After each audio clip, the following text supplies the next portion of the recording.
अस्सलाम वालेकुम एवरीवन, कैसे हैं आप सब? उम्मीद करती हूँ कि आप सब ठीक होंगे। तो आज जो है ना हम लोग चैप्टर नंबर 16 को पढ़ने जा रहे हैं, अल्टरनेटिंग करंट। अल्टरनेटिंग करंट क्या होता है? लास्ट चैप्टर के अंदर हमने जो है ना वो चैप्टर 15 के अंदर इलेक्ट्रिक करंट जनरेटर पैदा किया था, और इलेक्ट्रिक करंट की जनरेटर जो है वो अल्टरनेटिंग करंट होती है in the form of wave, जैसे साइन वेव होती है हमारे पास इस तरह से। तो आज हमने बेसिकली साइन वेव को ही जो है ना वो स्टडी करना है कि आया कि जो साइन वेव है, अल्टरनेटिंग करंट, अल्टरनेटिंग वोल्टेज है, इनको साइन वेव के तौर पे जो है ना वो रिप्रेजेंट किया जाता है। और इसमें से जो है ना हमने इसकी करेक्टरिस्टिक्स, प्रॉपर्टीज, डेली लाइफ में एप्लीकेशन, सब कुछ इसके अंदर स्टडी करना है। सबसे पहले तो अल्टरनेटिंग करंट क्या होता है कि जो कि अपनी पोलैरिटी बार बार चेंज करता है एक साइकिल के अंदर, पॉजिटिव कभी नेगेटिव, कभी पॉजिटिव कभी नेगेटिव। तो ऐसी सूरत में हम उसको क्या कहते हैं? अल्टरनेटिंग करंट या वोल्टेज, ठीक है। और अल्टरनेटिंग करंट के लिए हम क्या चीज़ यूज़ करते हैं, ये देखिए हमारे पास जो है ना वो यहाँ पर 0 से t/2 के अंदर जो है ना इसके अंदर करंट एक डायरेक्शन में होता है, और 0 से t/2 से -t तक करंट की डायरेक्शन चेंज हो जाती है। ये मैं आपको अगेन ड्रॉ करके दिखाती हूँ। ये है हमारे पास साइन वेव, ठीक है। इसको मैं अगेन ड्रॉ अच्छे से कर देती हूँ ताकि आप लोगों को क्लियर हो जाए। ये 0 से स्टार्ट लेती है, थोड़ी-सी लाइन ये इधर, ये 0 यहाँ से यहाँ तक t/4, ठीक है। और यहाँ पर आ जाता है t/2, हाफ हो गया ना। अब देखें कि 0 से t/2 तक करंट जो है ना वो पॉजिटिव डायरेक्शन में मूव कर रहा है, लेकिन जैसे ही t/2 से ये 3t/4 और यहाँ पर t, तो ये t/2 से लेकर t तक जो है ना वो करंट की डायरेक्शन क्या है? नेगेटिव। अब ये आपको नेगेटिव पॉजिटिव कैसे पता चला? आपको पता है कि रेफरेंस लाइन से जो ऊपर वाली वैल्यू होती है पॉजिटिव होती है, और जो नीचे होती है वो नेगेटिव होती है, ठीक हो गया। अब ये है पॉजिटिव और नेगेटिव, और हमारे पास जितने ये यहाँ पर कुछ टर्म्स लिखी हुई हैं ये भी आप लोगों को पता होने चाहिए कि हमारे पास जब है फ्रीक्वेंसी क्या होती है? Frequency number of AC cycle passing in 1 second, 1 second के अंदर जितने ये एसी के साइकिल, मतलब जितनी भी साइन वेव्स का पूरा क्रस्ट और ट्रफ पास करेंगे तो हम उसको क्या कहेंगे कि उतने साइकिल पास किए हैं। और एक साइकिल को गुजरने के लिए कितना टाइम लगता है? जैसे कि अभी मैंने बताया था कि ये एक कंप्लीट साइकिल है, तो इसका जो है ना ये टी टाइम पीरियड है, उसको क्या हम कहते हैं? Time period. और v is equal to V naught की हम पीछे वाले चैप्टर के अंदर भी निकाल के हैं। v is equal to V not sine omega T, और ओमेगा किसके बराबर होता है? 2 पाई एफ या 2 pi over T, 2 pi F is equal to 1/t होता है ना। तो ये छोटी छोटी टर्म्स है, आप लोगों ने याद करनी है, ठीक है। अब ये देखें कि हम इसको एंगल के लिहाज से देखते हैं। आप लोगों को पता है कि यहाँ पे 0 है, यहाँ पर एंगल जो है ना ये π/2 है। π/2 का यहाँ पर हर हाफ साइकिल के अंदर कितना फ़र्क आता है? π/2 मतलब 90 का। यहाँ पर एंगल 90, क्योंकि यहाँ पर हमारे पास वैल्यू साइन की फॉर्म में आ रही है ना। ये देखिए साइन,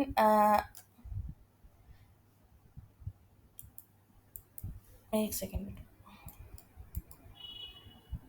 ये देखिए साइन की फॉर्म में है ना value, v is equal to V not sine, और साइन किस पे मैक्सिमम होता है? 90 के ऊपर। तो जब एंगल 90 होगा तो ये क्या होगा? t/4 पे जाके मैक्सिमम हो जाएगा, ठीक है। और t/4 के ऊपर, और उसके बाद जब ये जाएगा पाई के ऊपर, साइन की वैल्यू क्या होती है? 0। तो ये देखें कि ग्राफ आपका किस पे चला गया है? 0 पे। उसके बाद 3 π/2 -90 के बराबर होता है, तो ये देखें कि ये नेगेटिव मैक्सिमम पे चला गया। और इसी तरह से 2 पाई। तो ये आप लोगों को एंगल पता होना चाहिए कि 0 पे वैल्यू क्या होती है, π/2 पे क्या होती है, 2 पाई/2 पे क्या होती है, सॉरी 3 π/2 पे क्या होती है, और 2 पाई के ऊपर वैल्यू क्या होती है। अच्छा, अब इस मैक्सिमम वैल्यू के दरमियान जितनी भी वैल्यूज हैं, मतलब ये मैक्सिमम से इधर तक, ये जो ए और बी पॉइंट के दरमियान, इस पॉइंट के दरमियान यहाँ पर फॉर एग्जाम्पल हम वैल्यू लेना चाहते हैं, उसको हम क्या कहेंगे? इंस्टेंटेनियस वाली। और वो किसके बराबर होती है? v is equal to V not sine omega T sine 2 pi f t, peak value. ये जो मैक्सिमम वैल्यू होती है इसको हम क्या कहते हैं? पीक वैल्यू, ठीक हो गया। उसके बाद नेक्स्ट टर्म हमारे पास peak to peak value, maximum से नेगेटिव मैक्सिमम तक, यहाँ से लेकर जो यहाँ तक value peak to, it is the sum of the positive and negative peak values usually writed as PP values, ठीक है। तो ये छोटी छोटी टर्म्स हैं, आप लोगों को पता होनी चाहिए। रूट मीन स्क्वायर वैल्यू क्या होती है? क्योंकि यहाँ पर पॉजिटिव और नेगेटिव एक साइकिल के अंदर टोटल जो वैल्यू है, एवरेज वैल्यू, मतलब अगर हम इसको जमा करें और नीचे वाली को जमा करें तो दोनों का एवरेज किसके बराबर होगा? 0 के बराबर। But the power delivered during the cycle is not 0। Power is equal to I²R, and the value of I²R positive even for the negative values, thus we the average value of I square is not 0। तो हम क्या करते हैं? हम square की value लेना शुरू कर देते हैं, तो हम आई स्क्वायर की या वी नॉट की वैल्यू लेते हैं। अब देखें कि ये हमारे पास वी नॉट की वैल्यू है और ये किसकी है, वी नॉट स्क्वायर की। तो ये जो है ना, ये V naught 1/2 V naught half value है, और इन दोनों का जो आर एम एस वैल्यू है वो यहाँ पर लाई कर रही है। और वी आर एम एस किसके बराबर है, ये होती है 0.7 टाइम्स ऑफ आई नॉट। अब ये देखिए कि हमारे पास आई नॉट वैल्यू ये है, लेकिन ये 0.7 टाइम्स वाली लाइन आ रही है हमारे पास। इसमें आपसे आपके पास क्वेश्चन किस तरह से आता है कि आप लोगों के पास वी नॉट की वैल्यू दी होती है और आप लोगों ने वी आर एम एस की निकालनी होती है, या आई नॉट की दी होती है, आई आर एम एस की निकालनी होती है। ठीक है, तो ये बहुत इंपॉर्टेंट है, इसको आप लोगों ने अच्छे तरीके से तैयार कर लेना है। फेज जो भी हम पढ़ गए हैं, 0 पाई/2 3 पाई/2, ये इसके क्या कहलाते हैं, फेज कहलाते हैं। ठीक है, उसके बाद फेज लैग और फेज लीक, जो वेव आगे जा रही है, अब देखें ये वेव है वन पे, 0 पे, और ये वाली किस पे, 3 पाई/2 पे। अब ये वन वेव जो है, टू वेव, वन वेव आगे है और ये किस पे है, पीछे। तो वन वेव लैग कर रही है, टू वेव जो है ना वो क्या कर रही है, लीड कर रही है। वन लीड कर रही है, टू लैग कर रही है। अब यहाँ पर टू लीड कर रही है क्योंकि ये अभी 0 पे है और ये 90 पे पहुंच गई है, पॉजिटिव मैक्सिमम पे है ना।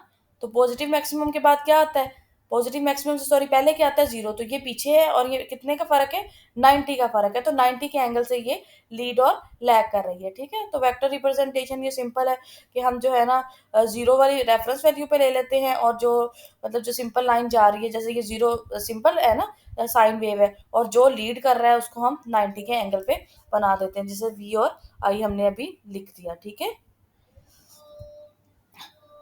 उसके बाद जो है ना, ये पता होना चाहिए कि साइनोसाइडल वेव्स के लिए हम इसको से रिप्रेजेंट करते हैं AC through resistor. AC through resistor के अंदर आप लोगों ने क्या क्या तैयार करना है, इसके अंदर आप लोगों को पता होना चाहिए कि इसके अंदर पावर डिलीवर होती है।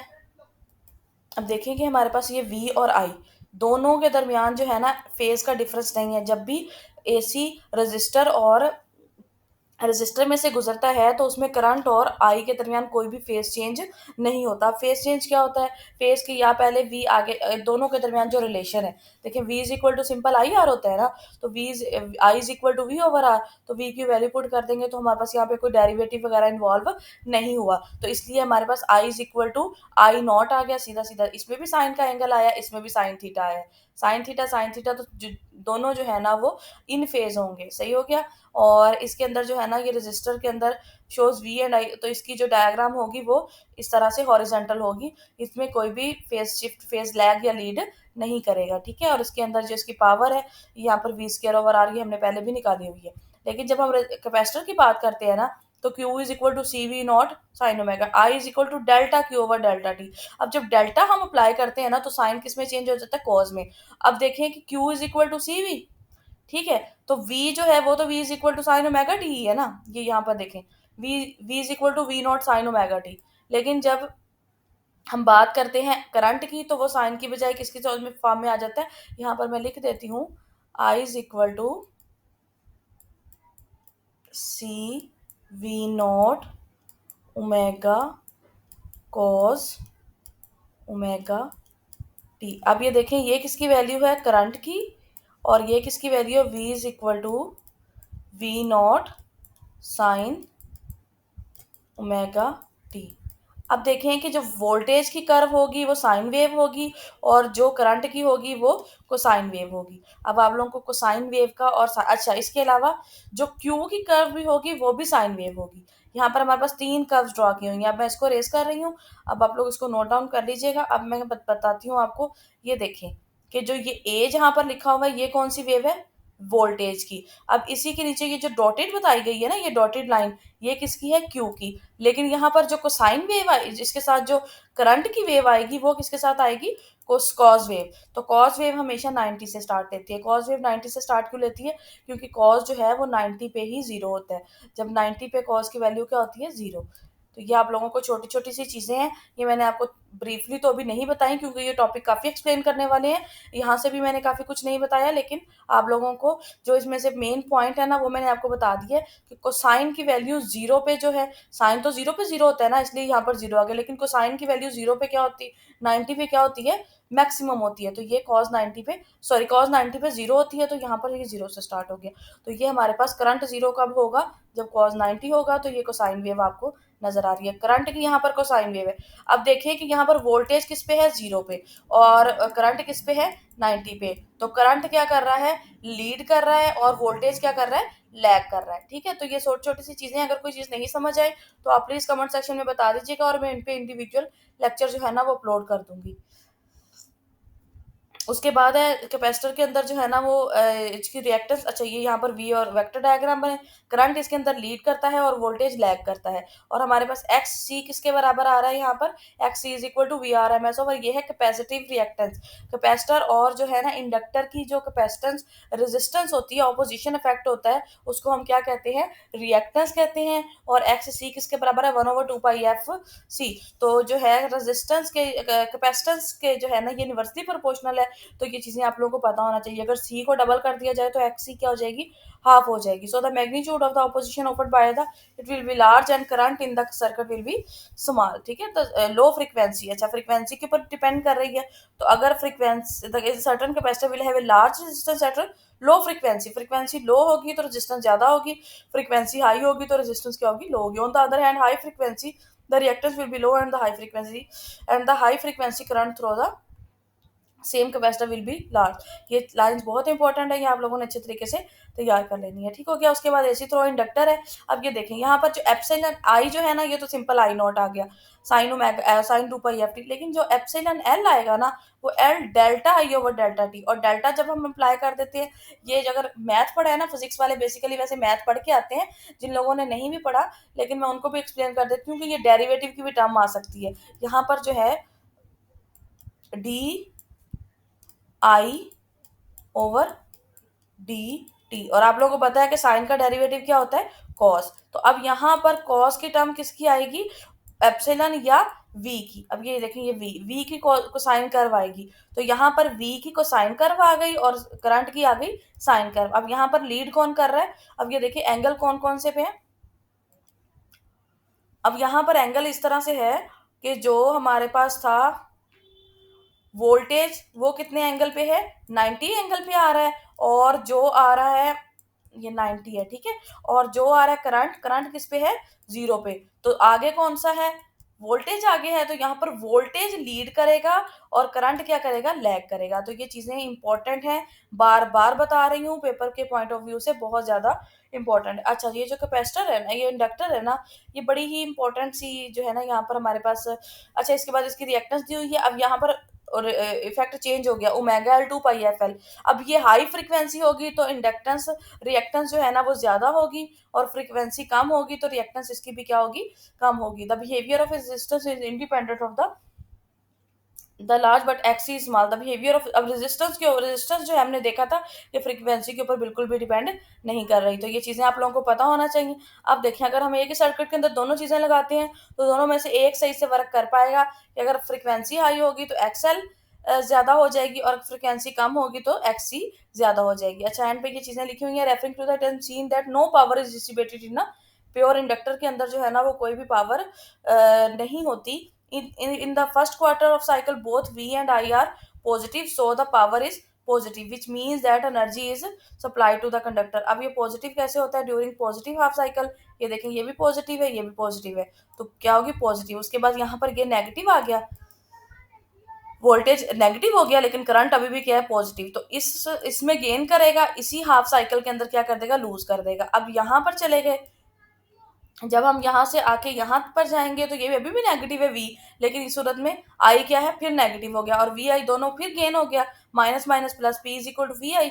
वी आई तो minus V minus I plus हो गया, तो दोनों क्या कर देंगे, मल्टीप्लाई करके प्लस हो जाएगा। अब जब यहाँ पर हम जाएंगे तो इस सूरत में ये पॉजिटिव हो जाएगा, एक नेगेटिव एक पॉजिटिव, तो एनर्जी क्या होगी, लूज होगी, और यहाँ पर जाके फिर से गेन हो जाएगी। ये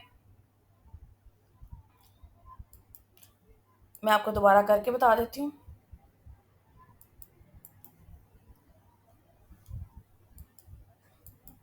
देखें, ये इसके दौरान और इधर से v भी पॉजिटिव है और i भी क्या है, पॉजिटिव। तो v जरा y, पॉजिटिव वी आई, तो एनर्जी क्या हुई, गेन। इंडक्टर क्या करेगा, एनर्जी गेन करेगा। अब नेक्स्ट हाफ साइकिल के अंदर ये वाला साइकिल, ये वाला साइकिल,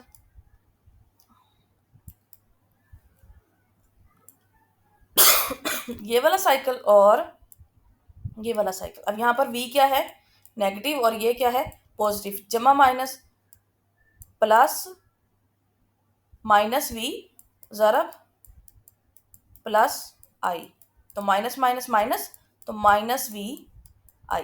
अब इस सूरत में क्या होगा, एनर्जी लॉस। अब फर्स्ट हाफ साइकिल के अंदर एनर्जी क्या हुई, गेन हुई, और दूसरे में अंदर लॉस हो गई। अब इसी तरह से नेक्स्ट हाफ साइकिल ये हो गया, इसमें ये नेगेटिव और ये भी नेगेटिव, माइनस माइनस ये भी माइनस हो गया, तो माइनस माइनस प्लस, तो एनर्जी क्या होगी, गेन होगी। अब पहले लॉस हुई थी फिर गेन, पहले गेन हुई थी फिर लॉस हुई फिर गेन हो गई। अब ये वाला हाफ साइकिल आ गया, इसमें पॉजिटिव आ गई, इसमें ये नेगेटिव, प्लस माइनस माइनस, तो फिर क्या हो गई, लॉस हो गई, और फिर जाके गेन हो गई। तो एनर्जी बार बार गेन हो रही है और बार बार क्या हो रही है, लॉस हो रही है। तो इस वजह से हम क्या कहते हैं कि टोटल जो है ना पावर डेसिपेशन इसके अंदर जीरो होता है। Dissipated in the first quarter of the cycle both V are positive which means energy supply to the inductor, या गेन हो रही है, the second V is positive but I is negative, now power is negative and so on. ठीक है, ये आप लोग पढ़ लीजिएगा। AC without coil since the coil is often employed for controlling AC without consumption of energy, such an inductance coil known as चोक। इसको क्या कहते हैं, चोक कहते हैं। इम्पीडेंस क्या होती है, अगर एक सर्किट के अंदर तीनों चीजें लगी हो, रेजिस्टेंस, कैपेसिटेंस एंड इंडक्टर, तो तीनों का जो कंबाइंड इफेक्ट होता है वो क्या कहलाता है, रिएक्टेंस कहलाता है। ठीक हो गया, और इसका यूनिट ओहम होता है, ये आप लोगों ने अच्छे से तैयार कर लेना है। और ये बराबर किसकी होती है, V R M S over I R M S. अब नेक्स्ट हमारे पास है कि अगर R C and R L दोनों लगे हों, आर और सी लगे हों सीरीज के अंदर, और आर और एल, तो इसका किस तरह से होगा कि वी आर एम एस किसके बराबर होगा, आई आर एम एस। मतलब सॉरी, रेजिस्टिव जो है ना वोल्टेज एंड कैपेसिटिव वोल्टेज। अब ये कैसे निकाला है, V is equal to I R होता है, और simply I is equal to V over R होता, सॉरी यहाँ पर हमने v निकाला है ना, तो v is equal to I R, तो आई आर सिंपल आ गया। और यहाँ पर हमारे पास X C, I R M S X C, तो एक्स सी किसके बराबर है, वन ओवर ओमेगा सी, तो यहाँ पर ये वैल्यू पुट हो गई, और z is equal to this, ये सारा हमारे पास सॉल्व हो गया। The current leads the applied voltage by an angle. अब इसके अंदर करंट क्या करेगा, लीड करेगा, क्योंकि यहाँ पर हमारे पास ये हमने पहले भी पढ़ा है कि जब कैपेसिटर के अंदर करंट जो है ना वो लीड करता है, वोल्टेज लैग करता है। इसी तरह से ये एंगल थीटा आ गया, ये भी आप लोगों ने अच्छे से तैयार कर लेना है, और इसका फाइनल रिलेशन आप लोगों को पता होना चाहिए, वैल्यू दी हो सकती है और आप लोगों से पूछा जा सकता है, एक्स सी। अच्छा, अब ये डायग्राम बनाई हुई है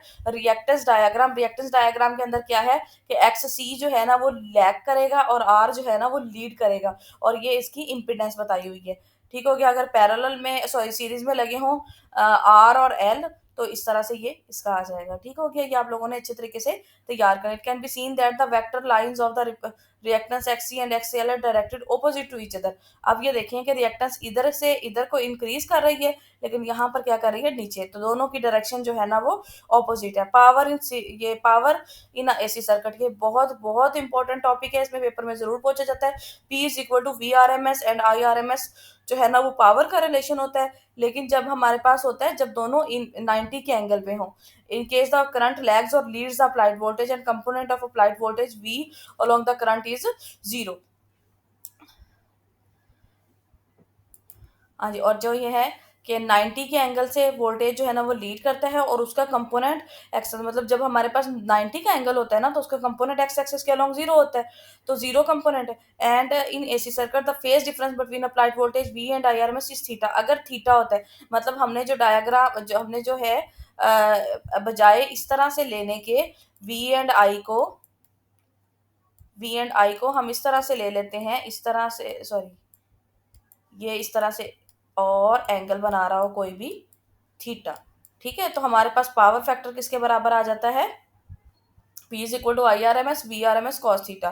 तो फैक्टर ये है power factor, P is equal to, sorry power factor is equal to cos theta. तो ये पेपर में बहुत बहुत इंपॉर्टेंट है, पेपर पॉइंट ऑफ व्यू में बहुत ज्यादा ये पूछा जाता है। Factor cos theta is known as power factor. ठीक हो गया, उसके बाद हमारे पास जो है वो क्या है, सीरीज रेजोनेंस सर्किट। बहुत बहुत अच्छा और मजे का टॉपिक है कि इसमें क्या है कि रेजिस्टेंस और इंडक्टर और कैपेसिटर तीनों चीजें ना हमने सीरीज में लगा दी हैं। जब सीरीज में लगा दी हैं, आप लोगों को पता है जब फ्रीक्वेंसी ज्यादा होगी तो कौन सा किसकी रिएक्टेंस ज्यादा होगी, एल की रिएक्टेंस ज्यादा होगी, और इसमें से वोल्टेज ड्रॉप ज्यादा होगा। लेकिन जब रिएक्टेंस कम होगी तो सी की जो है ना वो ज्यादा होगी। लेकिन दोनों की दोनों एक स्पेसिफाइड फ्रीक्वेंसी होती है जिसको रेजोनेंस फ्रीक्वेंसी कहते हैं। उन दोनों के ऊपर इन दोनों की रिएक्टेंस जो है ना वो एक दूसरे के बिल्कुल ऑपोजिट हो जाएगी, जैसे हमने पीछे देख के आए हैं ना पीछे देखा है कि दोनों का जो है ना वो ये ऊपर को जा रहा है और दूसरा किसकी तरफ जा रहा है, नीचे को। तो जब दोनों एक दूसरे के इफेक्ट को क्या कर देते हैं, कैंसल आउट कर देते हैं, एक्सएल और एक्सएल, फ्रीक्वेंसी रेजोनेंस। जब ये दोनों कैंसल आउट हो जाएंगे तो सर्किट के अंदर सिर्फ एक ही कंपोनेंट जो है ना वर्क करेगा, that is R, and circuit जो है ना वो प्योर रेजिस्टिव बन जाएगा। और इस फ्रीक्वेंसी को रेजोनेंस फ्रीक्वेंसी कहते हैं। और उसके ऊपर एक्सएल एक्स सी के बराबर है, और रेजोनेंस फ्रीक्वेंसी किसके बराबर होती है, 1/2 pi L C. The impedance of the circuit at resonance is resistive, so the current and voltage are in phase. तो ये आप लोगों को अच्छे तरीके से तैयार करनी है। इसकी प्रॉपर्टीज पेपर में बहुत पूछी जा सकती हैं।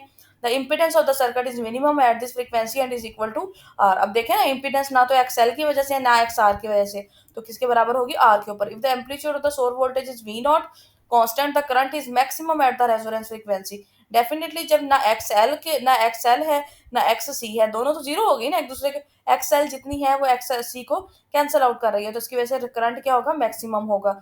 At resonance frequency VL the voltage drop across the inductance and VC the voltage drop across the capacitors may be much larger than the source voltage। ये जो लाइन है ना, ये बड़ी इंपॉर्टेंट है।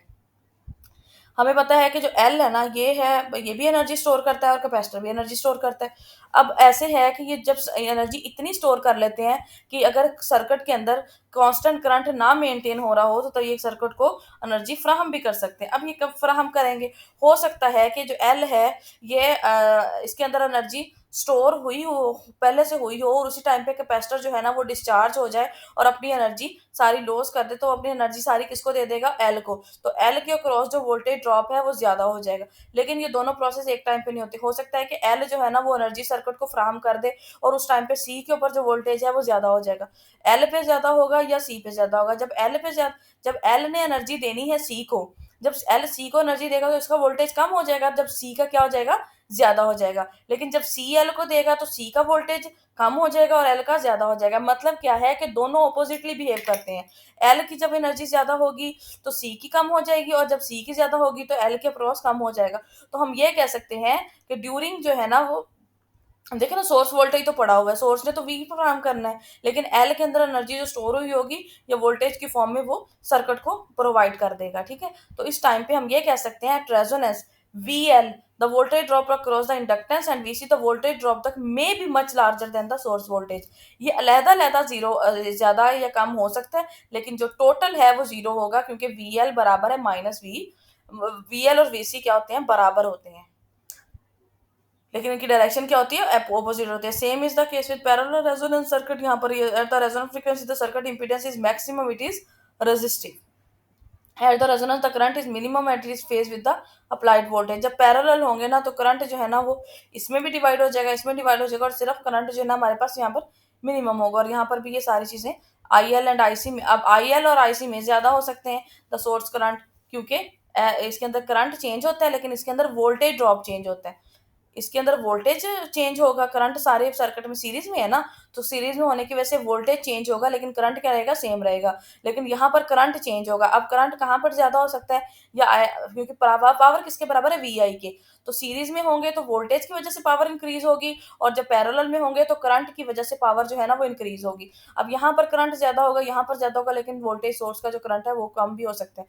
थ्री फेज एसी सप्लाई, इसको आप लोगों ने रीड करना है, इसमें कोई ऐसा कंसेप्ट नहीं है, इसमें सारी रटी रटाई चीजें, लेकिन पेपर में ये भी पूछी जाती हैं। थ्री फेज एसी सप्लाई के अंदर जो है ना वो इसका जो एंगल है ये इंपॉर्टेंट है। उसके बाद है 0 to 40 का जो है ना इनके दरमियान कितना होता है, 240 डिग्री, 120, और टोटल जो कितना बन जाता है 112, 360 का होता है। उसके बाद जो है ना दोनों कंट्रोल बेस लाइन और उनके दरमियान वोल्टेज कितना होता है, दो जो है ना ग्राउंड और जो A point B point C point के दरमियान कितना होता है 230, और सी और ए और डी और बी के दरमियान कितना होता है 400 वोल्टेज। तो ये सारी वैल्यूज आप लोगों को पता होना चाहिए। प्रिंसिपल ऑफ मेटल डिटेक्टर किस प्रिंसिपल पे वर्क करता है, और रेजोनेंस फ्रीक्वेंसी के जो है ना इसके ऊपर वर्क करता है। एल सी को हम एडजस्ट करते हैं, ये आप लोगों को पता होना चाहिए। और यहाँ पर कौन सा फिनोमेना पैदा होता है, बीट्स पैदा होती हैं, क्योंकि हमारे पास बीट फ्रीक्वेंसी एम्पलीफायर होती है और हमें वो सुनाई देती है। इसको भी अच्छे तरीके से आप लोगों ने रीड आउट कर लेना है। इसमें से भी आप लोगों से जो है ना क्वेश्चन पूछा जा सकता है, चोक क्या होती है, जो हमने इंडक्टर पढ़ी उसी को हम क्या कहते हैं, चोक कहते हैं।